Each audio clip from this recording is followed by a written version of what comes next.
ఎక్కువ మంది కనపడుతున్నారు మనకు.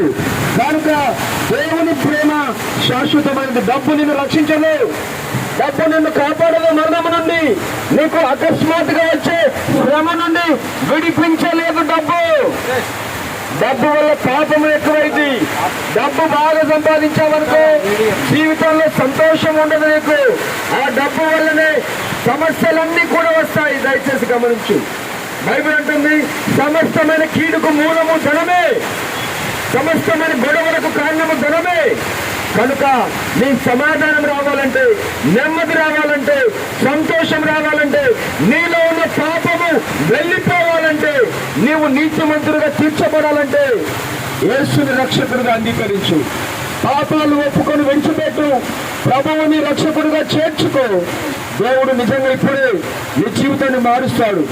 నీకు గొప్ప సమాధానాన్ని ఇస్తాడు దేవుడు. బైబిల్ అంటుంది ప్రయాసపడి భారం మోస్తున్న సమస్త జనులారా నా యొద్దకు రండి, నేను మీకు విశ్రాంతినిస్తా. విశ్రాంతి లేని జీవితాన్ని గడుపుతున్నావా? సంతోషం లేని జీవితాన్ని గడుపుతున్నావా? పాపముతో కలిసి ప్రయాణం చేస్తున్నావా? నీవెక్కడున్నావో ఆలోచించుకో. నీవెక్కడ కూర్చున్నావు?